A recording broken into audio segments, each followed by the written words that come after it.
الحمدللہ رب العالمین والصلاة والسلام علی سیدنا و سید الانبیاء والمرسلین وعلی آلہ واصحابہ واتباعہ اجمعین، اما بعد فاعوذ باللہ من الشیطان الرجیم، بسم اللہ الرحمن الرحیم۔ الحمدللہ الذی لہ ما فی السماوات وما فی الارض ولہ الحمد فی الآخرہ وہو الحکیم الخبیر۔ یعلم ما یلج فی الارض وما یخرج منہا وما ينزل من السماء وما يعرج فيها وهو الرحيم الغفور۔ صدق اللہ مولانا العظیم۔ اللہم صلی علی سیدنا و مولانا محمد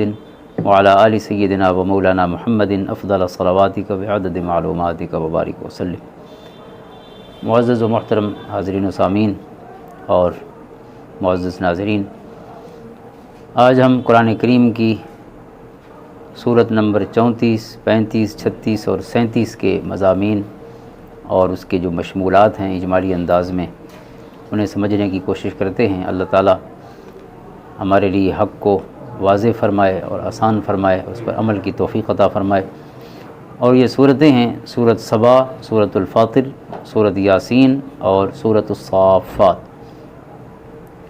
4 صورتیں ہیں اور چاروں جو ہیں یہ مکی صورتیں ہیں۔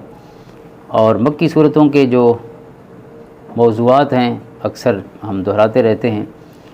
اور دہراتے رہنا قرآن کی سنت ہے، چونکہ قرآن کریم نے خود دہرائے ہیں ساری مکی صورتوں میں جو موضوعات ہیں، تو اس لیے ہر محفل میں انہیں دہراتے رہنا چاہیے۔ اگرچہ اس کی تفصیل ظاہر ہے ہم نہیں کر سکتے، چند آیات دیکھتے ہیں، اور یہ تو اجمال کا بھی اجمال ہوتا ہے اس گفتگو میں، ہم جتنا جائزہ لیتے ہیں جتنا قرآن کریم ہوتا ہے، تو اس وجہ سے اس کا انصاف یا جو فہم ہے صحیح اس کا حق ادا کرنا تو ممکن نہیں ہے، لیکن چند موضوعات کو دہرا دینا بھی انشاءاللہ ہمارے لیے خیر کا ذریعہ ہوگا اور اللہ تعالیٰ کی سنت پر عمل ہوگا۔ تو مکی موضوعات جو ہیں اس میں اللہ تعالیٰ کی وحدانیت، اس کی قدرت اور اس کی عظمت پر دلائل ہوتے ہیں تمام مکی صورتوں میں۔ اور دوسرا موضوع ہے قرآن کریم کی حقانیت پر براہین اور دلائل، وہ بھی پیش کیے جاتے ہیں کہ قرآن جو ہے یہ اللہ کی کتاب ہے، اور اس حوالے سے جتنے اعتراضات مشرکین مکہ کی طرف سے، کفار کی طرف سے سامنے آتے رہتے یا ذہنوں میں پیدا ہو سکتے تھے، ان کے پھر جوابات بھی ارشاد فرمائے جاتے ہیں۔ اور تیسرا اہم موضوع جو ہے وہ سیدنا و مولانا محمد مصطفیٰ صلی اللہ تعالیٰ علیہ وسلم کی ذات گرامی کی، آپ کی نبوت اور آپ کی رسالت کی صداقت پر آیات اور اس پر دلائل اور اس پر جو منطقی انداز میں براہین ہیں وہ پیش کی جاتی ہیں۔ اور چوتھا اور اہم موضوع جو ہے وہ آخرت ہے، قیامت ہے، حشر و نشر ہے، قیامت کے بعد، مرنے کے بعد اٹھنا ہے، اللہ کے حضور حاضر ہونا ہے، جنت اور دوزخ کا ذکر ہے۔ یہ ساری چیزیں جو ہیں، یہ 4 موضوع جو ہیں، یہ ان 4 صورتوں میں جو آج ہم نے پڑھے ہیں تو اسی مکی مزاج کے مطابق یہ تمام صورتوں میں پائے جاتے ہیں۔ اور سورت سبا جو ہے یہ 34 نمبر اس کا نزول بے اعتبار مصحف کے ہے، اور 58 نمبر ہے اس کا بے اعتبار نزول کے، یعنی تقریباً یہ مکی زندگی کے 13 سالوں کے درمیانی دور کی ہے، یعنی آپ اس پہ 5 یا 6 نبوی کہہ لیں، اندازہ یہ ہے، اللہ و رسول عالم۔ اور پھر یہ ہے کہ اس کے جو وجہ تسمیہ ہے وہ لفظ سبا، یہ یمن کا علاقہ بڑا مشہور تھا، یہ ملکہ بلقیس جس کا ذکر گزرا وہ بھی اسی علاقے کی ملکہ تھی۔ سورت طاسین میں یعنی سورت نمل میں حضرت سلیمان علیہ السلام کے ذکر خیر میں، تو یہاں بھی سبا کی بستی کی مثال ہے ایک، اور ان پر جو اللہ کی نعمتیں تھیں اور پھر ان کی اپنی نافرمانی کی وجہ سے ان نعمتوں سے ان کی محرومی، اور وہی نعمت بجائے ان کے لیے خیر کے وہی ان کے لیے عذاب کا ذریعہ کیسے بنی، اس کا ذکر جو ہے اس صورت میں ہے، تو اسی نسبت سے یہ صورت سبا ہے، اسی لقد کان لسبإ فی مسکنہم آیہ، تو یہ 15 نمبر آیت ہے اس صورت کی، جس کی مناسبت سے اس کا نام سبا ہے۔ اور یہ جو سبا کا علاقہ ہے یہ ملک یمن میں ہی ہے، اور یہ صنعاء اور حضرموت کے درمیان ہے، اور اس کا جو اہم اور مشہور شہر ہے وہ مآرب ہے۔ مآرب کا ڈیم جو تھا یہ ہسٹوریکلی یہ ہو سکتا ہے تاریخ انسانی کا سب سے پہلا ڈیم ہو جو انسانوں نے بنایا، یعنی ڈیم آپ کو پتہ ہے کہ پہاڑوں کے درمیان ایک ایسی جگہ کہ جو قدرتی ایک ریزروائر کی حیثیت رکھتی ہے جہاں پانی کھڑا ہو سکتا ہے، تو اس کے ایک طرف جو ہے وہ دیوار بنا کے کوئی آڑ پیدا کر کے تو اسے ہی پانی جمع کرنے کا ایک یعنی وہ بنایا، تالاب بڑا سمجھیں جس کو ڈیم کہتے ہیں یا ریزروائر کہتے ہیں، تو وہ بڑا تالاب بنا دیا جاتا ہے۔ اس کا فائدہ یہ ہوتا ہے کہ پانی چونکہ آسمان سے آنے کے یا چشموں سے نکلنے کے، خصوصاً آسمان سے آنے کے تو موسم ہوتے ہیں، تو اگر اس وقت زیادہ آ جائے تو وہ ضائع ہو جاتا ہے، اور یا الٹا سیلاب کی صورت اختیار کر کے بہت سی تباہی کا ذریعہ بن جاتا ہے۔ تو انسانوں نے یہ ڈیم کا سوچا تاکہ اس پانی کو اکٹھا کر لیا جائے انہی ریزروائر میں، جہاں وہ قدرتی نالوں کے ذریعے آتا ہے جو تھوڑا سا پھر باٹم کے قریب ہوتا ہے، تو وہاں جمع کر کے پانی کو پورا سال پھر اسے اپنے حساب سے استعمال کیا جائے، وہاں سے نہریں وغیرہ نکالی جاتی۔ تو تاریخ انسانی کا پہلا ڈیم شاید یہی یمن کا تھا، ملک سبا میں، کہ انہوں نے ایک ڈیم بنایا اور پھر اس کو پورا سال یعنی استعمال کرتے۔ تو قرآن کریم نے اس کی اس پوری بستی کی مثال دی اور ان کی خوشحالی کی مثال دی۔ لقد کان لسبع فی مسکنہم آیہ، کہ سبا کے لیے، سبا والوں کے لیے ان کی بستی یا ان کے علاقے میں اللہ کی نشانیاں تھیں۔ اور وہ کیا نشانیاں تھیں؟ فرمایا جنتان عن یمین و شمال، جہاں بھی جاتے ان کے دونوں طرف باغات ہوتے، یعنی جو ان کے راستے تھے، ظاہر ہے جہاں خوشحالی ہو، یہ جس کو آپ گرین ریولوشن کہتے ہیں، سبز انقلاب ہو، تو پھر وہاں ہر طرف ہریالی ہوگی اور باغات ہوں گے۔ کلوا من رزق ربکم واشکروا لہ، رب کائنات نے فرمایا کہ اللہ کا رزق کھاؤ اور شکر ادا کرو۔ بلدۃ طیبۃ ورب غفور، پاکیزہ شہر اور رب بخشنے والا، یعنی اللہ مہربان ہو، اور جو گھر ہے یا شہر ہے، جو بستی ہے، اس میں خیر ہی خیر ہو اور خوشحالی ہو اور خوشگواری ہو، تو اور کیا چاہیے؟ لیکن فاعرضوا فارسلنا علیہم سیل العارم، اللہ فرماتا ہے لیکن انہوں نے اعراض کیا، سرکشی اختیار کی، اور ہم نے ان پر سیل العارم، سیلاب کو کھول دیا۔ اب یہ سیل العارم جو تھا، اس کے لیے مفسرین یہ لکھتے ہیں کہ یہ وہی ڈیم تھا کہ جو ان کی زندگی تھا پہلے، وہی ڈیم جو ہے وہ ان کی موت بن گیا، کیونکہ جب ڈیم کھل جائے تو نیچے تو ساری آبادی تھی، اللہ تعالیٰ نے اسی ڈیم کو اپنے حکم سے زلزلے کے ذریعے کھول دیا، تو پانی تو انہوں نے خود اکٹھا کر رکھا تھا اپنے لیے، وہ جو لائف تھا، جو زندگی تھا، وہی چیز، وہی جو ہے ذریعہ ان کی موت کا بن گیا۔ وَبَدَّلْنَاهُمْ بِجَنَّتَيْهِمْ جَنَّتَيْنِ ذَوَاتَيْ أُكُلٍ خَمْطٍ وَأَثْلٍ وَشَيْءٍ مِّن سِدْرٍ قَلِيلٍ، فرمایا وہ جو باغات تھے مختلف قسم کے میوہ جات کے، وہی ان کے لیے کانٹوں والے درخت بن گئے۔ یہ جب ویران ہو جاتا ہے تو پھر جیسے ہمارا دامان ہے، یہ اس طرح کے اور خشک علاقے جہاں کوئی پانی نہیں ہوتا، تو وہاں کانٹے دار درخت ہوتے ہیں، کیکر ہے اور دیگر اس طرح کے درخت جو کسی کام نہیں آتے، عموماً صرف ان کے کانٹے ہوتے ہیں۔ اس طرح فرمایا بجائے ان میوہ دار درختوں کے پھر کانٹے دار درخت ہر طرف ہو گئے، اور بیری کے درخت سدر قلیل، ذالک جزیناہم بما کفروا وہل نجازی الا الکفور، فرمایا یہ اس کا بدلہ تھا جو انہوں نے ناشکری کی اللہ تعالیٰ کی۔ تو اسی صورت کا نام جو ہے اسی بستی کے ذکر کی وجہ سے ہے، اور یہاں یہ لفظ بڑے اہم ہیں۔ پھر اللہ تعالیٰ نے مزید اس کو ذکر فرمایا کہ پہلے کیفیت یہ تھی کہ وجعلنا بینہم وبین القری التی بارکنا فیہا قرآن ظاہرۃ وقدرنا فیہا السیر، کہ ہم نے اس سے پہلے کئی بستیاں، ظاہر جہاں آبادی ہوتی ہے تو وہاں بہت سی بستیاں آباد ہو جاتی۔ آپ دیکھیں کہ جس ہمارے ڈیرہ اسماعیل خان کو ہی دیکھ لیں کہ جن روڈوں پر پانی ہے تو وہاں آپ دیکھیں کتنی بستیاں ہیں، اور جہاں پانی نہیں ہے وہاں کتنے شہر ہیں۔ تو پانی کے ساتھ تو پوری زندگی پھر، اور پوری لائف انسان کی، بلکہ مویشی بھی، ہر چیز اسی کے ساتھ جڑی ہوئی ہے۔ تو فرمایا اس کی کیفیت تھی، کئی بستیاں تھیں، آباد تھیں، اور ہم نے ان کے درمیان منازل مقرر، سیر تفریح، قدرنا فیہا السیر سیروا فیہا لیالی و ایاما آمنین، اللہ تعالیٰ نے فرمایا کہ اس میں راتوں کو بھی سیر کرو اور دن کو بھی سیر کرو، آمنین، جن کے پاس پیسے ہوتے ہیں، جس علاقے میں وہاں چوری ڈاکے نہیں ہوتے، وہاں امن ہوتا ہے، چونکہ پیسے تھے، ہر کوئی خوشحال تھا، تو چوری کون کرے گا؟ تو اس لیے آمنین تھے، چونکہ اللہ کی طرف سے کرم تھا اور فضل تھا۔ اور جب اللہ کا فضل وہ چھن جائے، روزگار کی خوشحالی اور یہ ساری چیزیں ختم ہو جائیں، تو اس کے بعد تو ہر بندہ خود دوسرے کے لیے نقصان دہ بن جاتا ہے۔ فقالوا ربنا باعد بین اسفارنا وظلموا انفسهم، فرمایا انہوں نے اپنے اوپر ظلم کیا اور اترانے والی باتیں کی، تو فجعلناہم احادیث ومزقناہم کل ممزق، ہم نے انہیں داستانیں بنا دیا۔ یعنی اللہ تعالیٰ کے یہ جو الفاظ ہیں یہ بہت جھنجھوڑنے والے ہیں کہ ہم نے انہیں کہانی بنا دیا، ایک حقیقت کے طور پہ زمین سے ختم ہو گئے، اللہ تعالیٰ کا عذاب آیا، انہوں نے قصہ پارینہ بنا دیا، اساطیر الاولین بنا دیا، اور انہیں ٹکڑے ٹکڑے کر دیا، مزقناہم کل ممزق۔ اور پھر اس سورہ مبارکہ کے آغاز میں اللہ تعالیٰ کی حمد و ثنا ہے، اور پھر حضرت داؤد علیہ السلام اور حضرت سلیمان علیہ السلام کا ذکر خیر ہے اس سبا کی بستی کے ذکر سے پہلے۔ اور اس میں خصوصی کرم ہے اللہ تعالیٰ کا جو ان دونوں باپ بیٹے پر اللہ نے فرمایا تھا۔ ایک حضرت داؤد علیہ السلام والد محترم تھے جو ان کا ذکر پہلے فرمایا، وَلَقَدْ آتَيْنَا دَاوُودَ مِنَّا فَضْلًا يَا جِبَالُ أَوِّبِي مَعَهُ وَالطَّيْرَ وَأَلَنَّا لَهُ الْحَدِيدَ، کہ ہم نے ان کے لیے پہاڑوں کو بھی مسخر کیا، پرندوں کو بھی مسخر کیا، اور أَلَنَّا لَهُ الْحَدِيدَ، ہم نے لوہا بھی ان کے لیے نرم کر دیا۔ حضرت داؤد علیہ السلام جو ہے وہ آہن گر تھے، لوہے کا کام کرتے تھے، زرہ بناتے تھے لوہے کی، جیسے پہلے بھی گزرا ہے آپ کے ذکر خیر میں۔ تو اس میں یہ تھا کہ آپ کے ہاتھ میں لوہا خود بخود نرم ہوتا چلا جاتا تھا۔ النا کا لفظ ہے کہ ہم نے نرم کر دیا، لو آپ کو گرم نہیں کرنا پڑتا تھا۔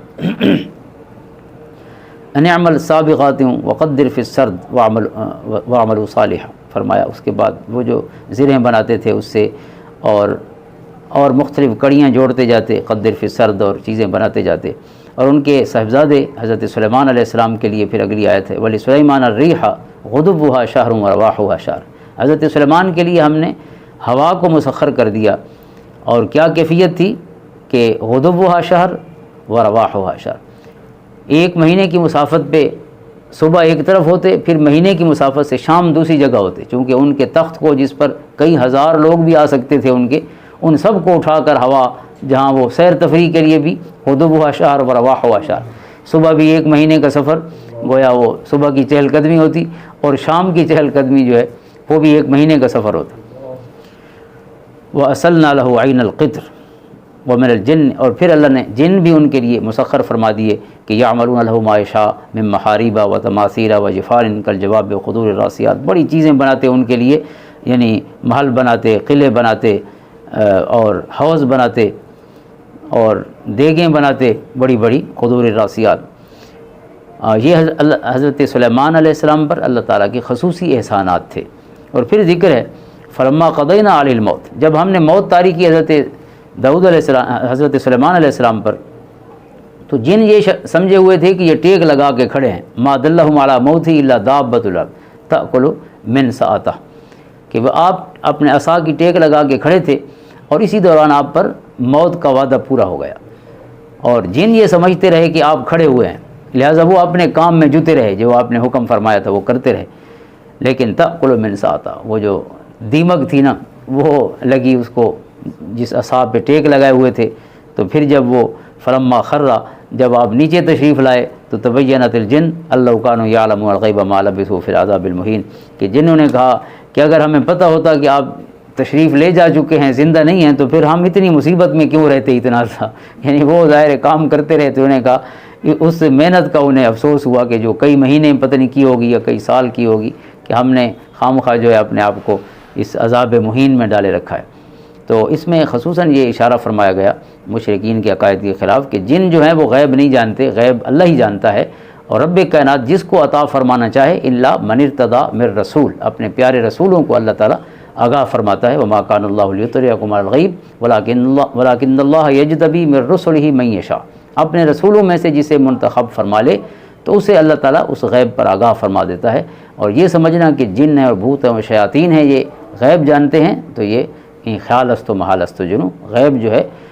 قل لا یعلم من فی الارض الغیب الا اللہ، اللہ تعالیٰ کے علاوہ کوئی غیب نہیں جانتا، ذاتی طور پہ وہی جاننے والا ہے، وہ جسے عطا فرمائے گا اور جتنا کرم فرمائے۔ اور ہمارے پیارے آقا و مولا صلی اللہ علیہ وسلم کی ذات گرامی کے بارے میں قرآن نے فرما دیا علمک ما لم تکن تعلم وکان فضل اللہ علیک عظیما، ہم نے آپ کو وہ کچھ بتا دیا جو آپ نہیں جانتے تھے، اور اس باب میں آپ پر اور ہر معاملے میں آپ پر اللہ کا فضل عظیم ہے۔ اور انا اعطیناک الکوثر، ہم نے آپ کو جو بھی نعمت دی ہے وہ بے حساب دی ہے، الکوثر، ہر نعمت آقا کریم علیہ السلام کو اللہ رب العزت نے بے حساب دی ہے۔ تو اللہ جس کو عطا فرمائے اسے تو ہو سکتا ہے، لیکن کوئی کہے کہ جن بھوت اور شیطان جو ہیں یہ غیب جانتے ہیں اور پھر انسان ان سے ڈرتا رہے یا ان کے ساتھ کوئی اور عقائد جوڑے، کئی توہمات کا شکار ہو جائے، تو اسلام نے اور قرآن نے اس کی حوصلہ شکنی فرمائی۔ پھر اسی سورہ مبارکہ میں آقا کریم علیہ السلام کی جو رسالت کا عموم ہے اس کو بھی ذکر فرمایا گیا،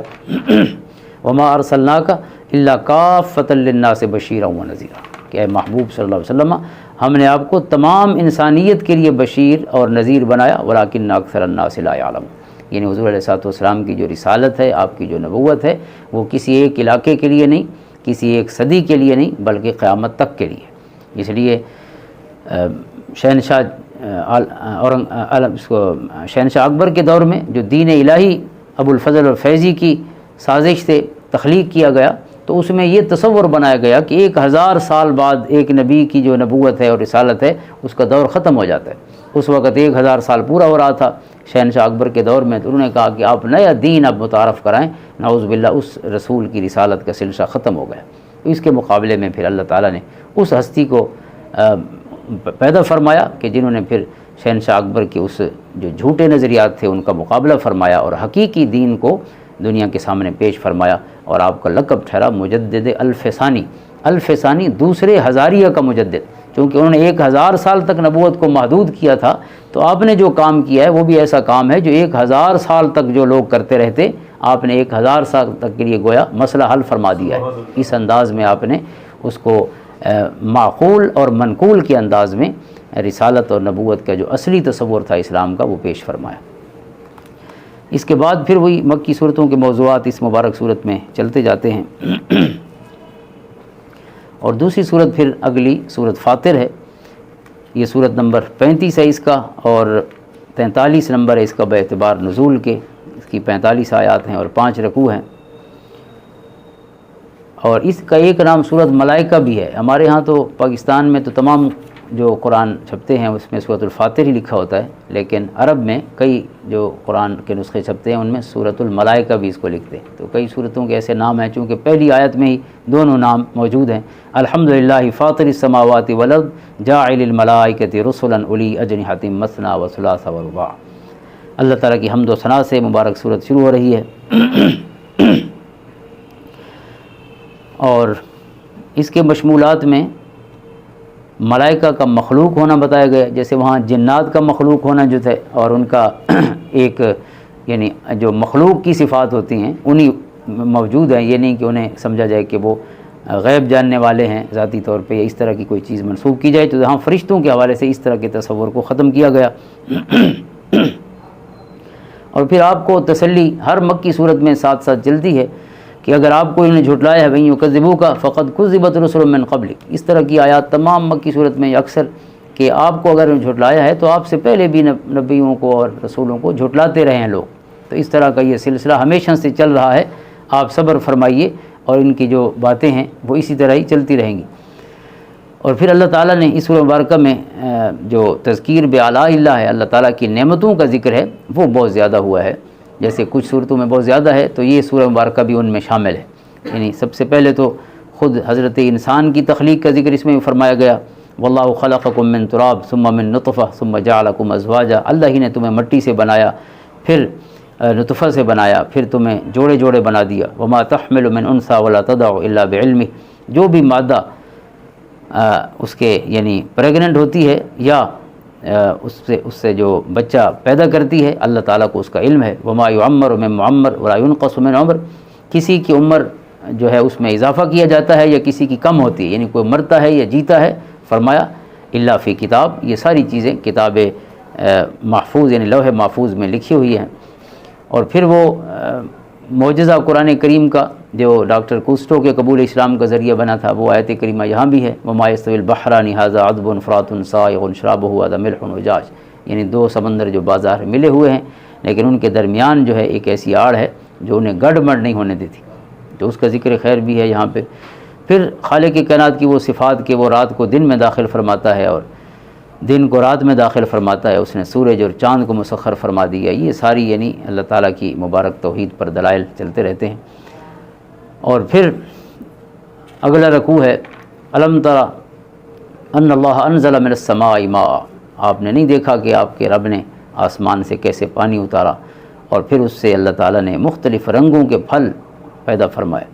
ثمرات مختلفا الوان ہوا، مختلف ذائقے اور مختلف رنگ لے کے فرمایا۔ اسی طرح اگلی آیت میں ومن الناس والدواب والانعام مختلف الوانہ کذالک، اسی طرح انسانوں کے مختلف رنگ، جانوروں کے مختلف رنگ، چوپایوں کے مختلف رنگ، یہ اللہ تعالیٰ کی نشانیاں ہیں۔ انما یخشی اللہ من عبادہ العلماء، اللہ سے ہمیشہ علم والے ہی ڈرتے ہیں، ان اللہ عزیز غفور۔ اس آیت کریمہ پر بھی علماء نے مفسرین نے بہت سا کلام فرمایا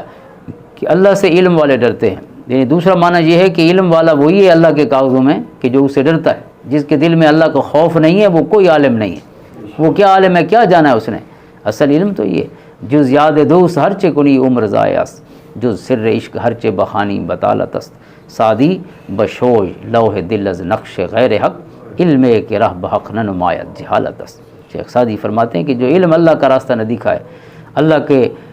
حضور کا یقین پیدا نہ کرے کہ وہ موجود ہے، حاضر ہے، مجھے دیکھ رہا ہے، میرے ہر عمل سے ہر کیفیت سے واقف ہے،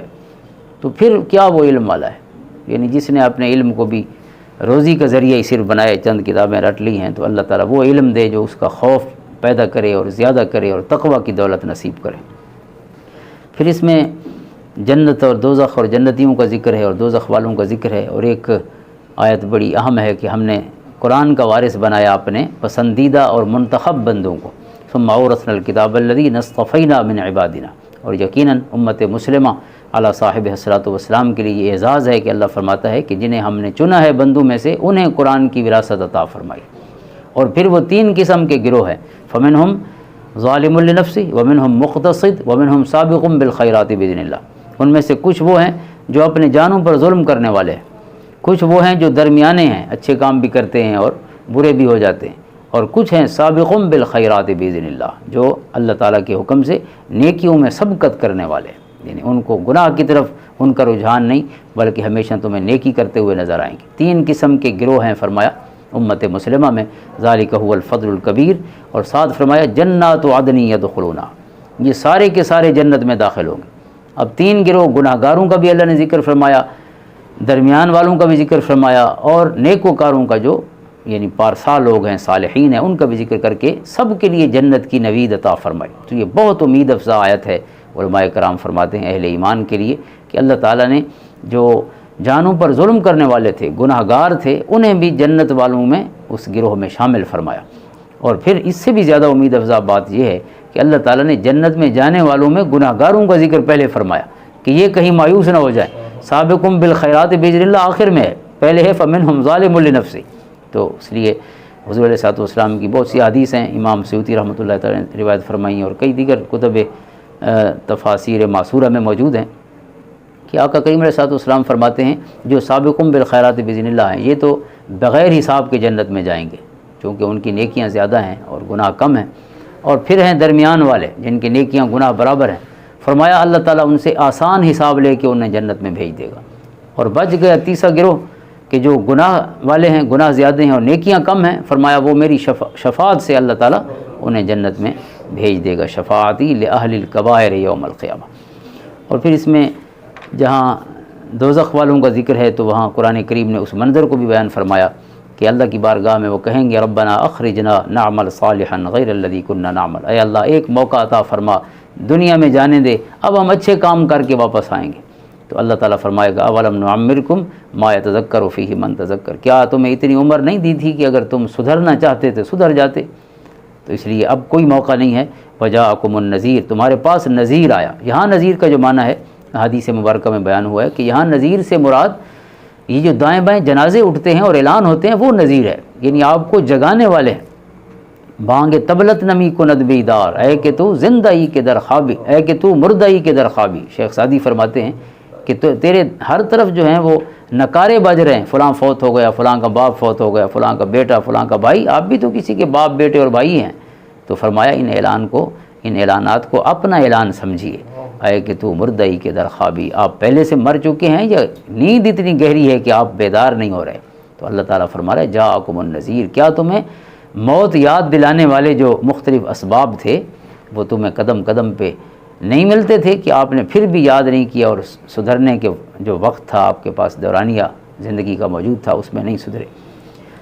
اور پھر اگلی سورہ مبارکہ جو ہے وہ سورۃ یاسین ہے۔ سورۃ یاسین بہت معروف سورت ہے قرآن کریم کی، جسے آقا کریم علیہ الصلوۃ والسلام نے قرآن کا دل فرمایا۔ جامع ترمذی کی حدیث ہے ان لکل شیء قلبا وقلب القرآن یاسین، ہر چیز کا ایک دل ہوتا ہے اور قرآن کا دل سورۃ یاسین ہے۔ ومن قرأ یاسین کتب اللہ لہ بقراءتها قراءۃ القرآن 10 مرات، اور جس نے قرآن کریم میں اس مبارک سورت کو تلاوت کیا سورۃ یاسین کو تو فرمایا اسے 10 دفعہ قرآن کریم کی قراءت کا ثواب عطا ہوگا۔ ایک سورت پڑھ کے 10 دفعہ پورے قرآن پڑھنے کا ثواب اللہ عطا فرماتا ہے۔ حضرت ابوبکر صدیق رضی اللہ عنہ فرماتے ہیں، امام سیوطی نے اس کو روایت فرمایا در منصور میں، من زار قبر والدیہ و احدہما فقرأ عندہ او عندہما یاسین غفر لہ، جس نے، اور دوسری حدیث میں جمعہ کے دن کا ذکر بھی ہے، اس حدیث میں جمعہ کے دن کی وضاحت نہیں، لیکن دوسری حدیث میں جمعہ کے دن کا، کہ جس نے اپنے والدین یا ان میں سے کسی ایک کی قبر پر جا کر سورۃ یاسین پڑھی تو غفر لہ، اللہ تعالیٰ اس بچے کی مغفرت فرما دے گا جو اپنے والدین سے اتنی وفا کرے گا کہ وہاں جا کے سورہ یاسین پڑھے گا۔ تو آپ خود سوچیں، جب یہ مغفور ہے تو جب اپنے والدین کے لیے عرض کرے گا مولا ان کی مغفرت فرما، تو بخشے ہوئے کی دعا کیسے مردود ہوگی؟ تو یہ مغفور ہے تو دعا بھی انشاءاللہ مقبول ہوگی۔ تو یہاں اس حدیث میں جمعہ کا ذکر نہیں ہے، تو اس لیے جمعہ بھی قید نہیں ہے کہ کوئی جمعے کے دن نہ جا سکے تو بس بھئی اب نہیں جانا، کسی دن بھی چلا جائے تو یہ مطلق حدیث بھی موجود ہے۔ اور ایک حدیث میں سورۃ یاسین کا ذکر بھی نہیں ہے، جو اپنے ماں باپ کی قبر پہ گیا ان کی زیارت کا صرف ذکر ہے، ان کو دیکھ بھی آیا تو اللہ تعالیٰ اس کی بھی مغفرت فرما دیتا۔ اتنی وفا بھی اللہ کی بارگاہ میں اتنی بڑی استقبال کی مستحق بنتی۔ اور اس مبارک صورت میں بھی وہی مکی صورتوں والے سب موضوعات ہیں، اور اس کا آغاز جو ہے یاسین، اس کے بہت سے مفاہیم، ویسے تو اس کا مفہوم اللہ ہی جانتا ہے، کوئی شک نہیں، مقطعات کے حروف مقطعات جو ہیں، لیکن یاسین سے یا سید البشر بھی معنی لیا گیا۔ آقا کریم علیہ الصلوۃ والسلام کے چونکہ اسماء میں سے طٰہٰ بھی ہے اور یاسین بھی ہے، تو اس لیے ایک نسبت یہ بھی۔ اور پھر شروع میں حضور علیہ الصلوۃ والسلام کے رسول برحق ہونے کا قسم اٹھا کے اللہ نے اعلان فرمایا، یاسین والقرآن الحکیم انک لمن المرسلین، یاسین قرآن کی قسم ہے کہ آپ یقیناً رسولوں میں سے ہیں، اعلیٰ صراط مستقیم، اور سیدھی راہ پر ہیں۔ اور پھر اس میں کچھ ایک بستی کا ذکر ہے، اصحاب القریہ، دوسرا رکوع اسی سے شروع ہوتا ہے، وَاضْرِبْ لَهُمْ مَثَلًا اصحاب القریہ، ان کے لیے بستی والوں کی مثال بیان فرمائی۔ اور بستی والے کون تھے کہ ان کے پاس دو رسول، ایک آیا، دوسرا آیا، تیسرا آیا، تو سب کو جھٹلاتے رہے، اور آخر انہوں نے کہا رسولوں کو، جو باقی امتی بھی کہتے رہے مختلف رسولوں کے لیے قرآن میں ذکر ہے، قالوا انا تطیرنا بکم لئن لم تنتہوا لنرجمنکم ولا یمسنکم منا عذاب علیم قالوا طائرکم معکم۔ اب یہ حضرت صالح علیہ السلام کو بھی اس کی قوم نے کہا قالوا طیرنا بک، اور حضرت موسیٰ علیہ السلام کو فرعون کی قوم نے کہا جب وَلَقَدْ أَخَذْنَا آلَ فِرْعَوْنَ بِالسِّنِينَ ہے کہ ہم نے ان پر قحط سالی مسلط کی۔ اب جو اللہ تعالیٰ کی ناراضگی کے آثار ظاہر ہوتے نبی کی تکذیب کی وجہ سے اور اللہ تعالیٰ کی آیات کی تکذیب کی وجہ سے، تو یہ ہیومن نیچر بھی ہے بالکل۔ اب وہ کیا کہتے نبیوں کو کہ یہ تمہاری بدشگونی کی وجہ سے ہم پہ عذاب آ رہا ہے، نعوذ باللہ، یعنی اپنے اعمال کی طرف نہیں انہیں منسوب کرتے تھے کہ ہماری نالائکی کی وجہ سے آ رہا ہے، نعوذ باللہ، ان ہستیوں کی وجہ سے جو اللہ کے یعنی رحمت کے ذریعہ تھے دنیا کے لیے اور اللہ کا پیغام لانے والے تھے، تو انہیں کہتے کہ تمہاری نعوذ باللہ بدشگونی ہے۔ پہلے تو اسلام نے بدشگونی کا تصور ہی ختم فرمایا۔ آقا کریم علیہ الصلوۃ والسلام نے، بخاری شریف کی حدیث ہے، آپ نے فرمایا کہ لا عدوہ ولا طیرۃ ولا حامۃ ولا سفر، ان چیزوں کی کوئی حیثیت نہیں، کہ کوئی بیماری از خود متعدی نہیں ہوتی، اللہ کا فیصلہ ہو تو پھر وہ لگتی ہے۔ کئی دفعہ یعنی متعدی بیماری سے سب کو تو نہیں لگتی، متعدی بیماری والے کے پاس بیٹھیں گے تو پھر بھی آپ کو نہیں لگے گی اگر اللہ نہیں چاہے گا۔ تو اس لیے حقیقتاً تو رجوع مومن کا ہر قیمت پہ اللہ کی طرف ہی ہونا چاہیے۔ اور پھر فرمایا لا طیرۃ، اس کی کوئی حیثیت نہیں بدشگونی کی کہ ہم نے کالی بلی کو دیکھ لیا یا فلاں بندے کو دیکھا ہے، پہلے بھی یہی ملا تھا تو حالات خراب ہو گئے تھے، آج پھر صبح صبح اسی کی ملاقات ہوئی ہے تو اللہ خیر کرے، یہ سمجھنا ہی، یہ حضور علیہ السلام نے فرمایا جس نے اس پر عمل کیا۔ یعنی ایک تو ہے کہ انسان کا مزاج ہے، خام خواہ اس کو ایک چیز ہے کہ اس طرح کے ماحول پہلے تھا تو حالات اچھے نہیں ہوئے، بعد میں یہ بندہ مل گیا، پھر ہے اس پر عمل کرنا۔ حضور فرمایا جس نے اپنے اس بدشگونیوں پہ عمل کیا وہ مشرک ہے، یہ اس نے شرک کیا، فقد شرک۔ تو اس لیے اس کا بہترین حل یہ ہے کہ اگر آپ کو اس طرح کا خیال ذہن میں ہے بھی تو پھر بھی اس پر عمل نہ کریں، اپنے کام کو جاری رکھیں اور اللہ کی ذات گرامی پر توکل کریں، چونکہ خیر کا مالک بھی وہ ہے اور شر کا مالک بھی وہ ہے۔ تو یہاں پھر انسانی نیچر بتائی گئی ہے، اللہ تعالیٰ معاف فرمائے۔ ہمارے ہاں بھی عموماً سوچنے کا انداز یہی ہے کہ جب بھی کوئی مسئلہ ہوتا ہے تو ہم کہتے ہیں یہ فلاں نے تعویذ کیے ہیں، فلاں نے جادو کیا ہے، یعنی اللہ تعالیٰ نے گویا جادوگروں کے حوالے دنیا فرما دی ہے، حالانکہ قرآن کہتا ہے للہ الامر من قبل و من بعد، پہلے بھی ساری دنیا کا نظام اسی کے پاس تھا، آج بھی اسی کے پاس ہے اور کل بھی اسی کے پاس ہو۔ الا لہ الخلق والامر، خلق اور امر، دنیا بنائی بھی اللہ نے ہے اور چلا بھی وہ خود رہا ہے۔ تو اس لیے اس طرح کے اپنے ذہن میں جو تصورات ہیں وہ نکال دینے چاہیے۔ آقا کریم علیہ الصلوۃ والسلام نے اس طرح کے یعنی حضرت انسان کی اصلاح کے لیے کئی ارشادات فرمائے ہیں، ہم برکت کے لیے ایک دو احادیث جو ہیں حضور علیہ الصلوۃ والسلام کے مبارک ارشاد میں سے آپ نے فرمایا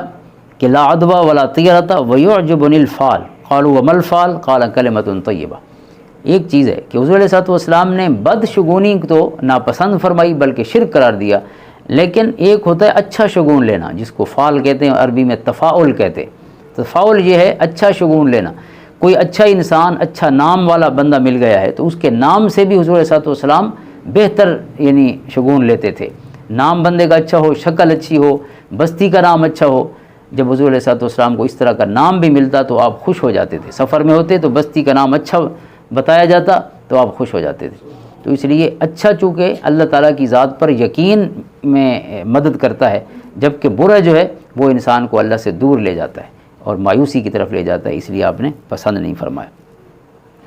اور آپ نے اس پر ایک کفارہ بھی بیان فرمایا ایک حدیث پاک میں کہ اگر اس طرح کا خیال ذہن میں آتا ہے تو اس کا کفارہ یہ ہے کہ انسان یہ کلمات پڑھے، اللہم لا خیر الا خیرک ولا طیر الا طیرک ولا الہ غیرک۔ اے اللہ تیری خیر کے علاوہ کوئی خیر نہیں اور تیرے شگون کے علاوہ کوئی شگون نہیں، تو جو فیصلہ فرمائے وہی حق ہے، ولا الہ غیرک، اور تیرے علاوہ کوئی معبود نہیں، تو وحدہ لا شریک ہے۔ اور اس سورہ مبارکہ سورۃ یاسین میں پھر آگے قیامت اور دوزخ کا ذکر بھی ہے، اور خصوصاً اللہ تعالیٰ کی مبارک جو نشانیاں ہیں، دلائل ہیں، وآیۃ لہم الارض المیتہ احییناہا واخرجنا منہا حبا فمنہ یأکلون، مظاہر فطرت سے اللہ تعالیٰ کی مبارک نشانیاں، سورج، چاند، کل فی فلک یسبحون ذالک تقدیر العزیز العلیم، پوری دنیا کے نظام کا ایک خاص ڈسپلن اور منظم انداز میں جو چلنا ہے، فرمایا یہ دلیل ہے کہ کوئی ہستی موجود ہے کہ جس کی ایک معمولی سے حکم کی بھی کوئی چیز خلاف ورزی نہیں کر سکتی۔ تو ہمارا سورج بھی پابند ہے، چاند بھی پابند ہے، رات اور دن بھی پابند ہے، کل فی فلک یسبحون، ہر کوئی اپنے راستے پر ہے۔ اور پھر اس میں جنتیوں کا آگے ذکر بھی ہے سورۃ یاسین میں، جس طرح پہلے دوزخ والوں کا ذکر ہے، آگے بھی پھر ان کا ذکر بھی ہے، اور آخری آیت ہے فسبحان الذی بیدہ ملکوت کل شیء والیہ ترجعون۔ اور برکت والا ہے اور سبحان ہے، ہر عیب سے پاک ہے وہ پیارا رب کہ جس کے ہاتھ میں ہر چیز کی بادشاہی، اور تم سب نے لوٹ کر اسی کے پاس جانا ہے۔ اور آج کی ہماری گفتگو کی آخری سورہ مبارکہ جو ہے وہ سورۃ صافات ہے۔ سورۃ صافات فرشتوں کے لیے ہے، صافات یعنی صف باندھے ہوئے فرشتے جو جماعتوں کی صورت میں اللہ تعالیٰ کی فرما برداری میں مصروف ہیں۔ اور اس میں جنات اور شیاطین کا جو باتیں سننے کے لیے آسمانوں پہ جانے کی کوشش کرتے ہیں تو شہاب ثاقب کے ذریعے آگ کے گولے فرشتے ان پر برساتے ہیں، اس کا ذکر ہے۔ انبیاء سابقین میں سے حضرت نوح علیہ السلام، حضرت ابراہیم علیہ السلام، حضرت اسماعیل، حضرت موسیٰ، ہارون، حضرت الیاس، حضرت لوط، حضرت یونس علیہ السلام کا ذکر خیر ہے۔ اور خصوصاً حضرت ابراہیم و اسماعیل علیہ السلام کا ذکر ہے کہ حضرت ابراہیم نے جب خواب دیکھا کہ میں اپنی سب سے پیاری چیز کو ذبح کر رہا ہوں، اور آپ نے اپنے شہزادے حضرت اسماعیل علیہ السلام سے پوچھا کہ فانظر ماذا تری، خواب تو یہ ہے، اور نبی کا خواب ہی ایک حقیقت کی بلکہ واحج کی حیثیت رکھتا ہے۔ تو حضرت اسماعیل علیہ السلام نے جواب میں ارشاد فرمایا یا ابت افعل ما تؤمر، بابا جو آپ کو حکم دیا گیا آپ کر گزریے، ستجدنی انشاءاللہ من الصابرین، آپ مجھے صبر کرنے والوں میں پائیں، چاہے میرے گلے پر چھری بھی پھرے گی لیکن صبر کے علاوہ مجھ سے اور کوئی چیز ظاہر نہیں ہوگی۔ حضرت اقبال فرماتے ہیں کہ یہ جو فیضان نظر تھا کہ جس نے، کیسے شعر ہے، یہ فیضان نظر تھا یا کہ مکتب کی کرامت تھی، سکھائے کس نے اسماعیل کو آداب فرزندی، کس نے اس جوانی کی عمر میں یہ آداب سکھائے تھے کہ جب باپ نے، اب اندازہ آپشن دیکھیے کہ جان دینی اور جان بھی چھری کے نیچے، لیکن ستجدنی انشاءاللہ من الصابرین، حضرت ابراہیم نے بھی لٹا دیا اور وہ بھی لیٹ گئے، فلما اسلما، جب اپنے آپ کو انہوں نے اللہ کے حوالے کر دیا، اسلمہ ہے تسلیم و رضا کا پیکر بن گئے، وتلہ للجبین، لیٹ گئے جبین کے بل، نادیناہ یا ابراہیم قد صدقت الرؤیا، ہم نے ندا کی کہ اے ابراہیم آپ نے خواب سچا کر دکھایا، انا کذالک نجزی المحسنین ان ھذا لہو البلاء المبین، قرآن کہتا ہے یہ بہت بڑی آزمائش تھی حضرت ابراہیم علیہ السلام کے لیے، حضرت اسماعیل علیہ السلام کے لیے، لیکن یہ دونوں ہستیاں اس آزمائش پر پوری اتری۔ تو یہ آقا کریم علیہ السلام کو انبیاء کے مبارک حالات جو ہیں وہ اللہ تعالیٰ نے بیان فرمایا آپ کے غلاموں کو تسلی کے لیے بھی اور تشفی کے لیے بھی۔ اور آخری کلمات ہیں سبحان ربک رب العزت عما یصفون وسلام علی المرسلین والحمد للہ رب العالمین۔ آپ کا رب غالب ہے اور ہر اس عیب سے پاک ہے جس کو وہ بیان کرتے ہیں، اور رسولوں پر سلام ہو، اور تمام تعریفیں اللہ ہی کے لیے ہیں جو تمام جہان والوں کا رب ہے۔ اللہم صلی علی محمد وعلی آل محمد وبارک وسلم۔ بارک اللہ لی ولکم فی القرآن العظیم ونفعنی وإیاکم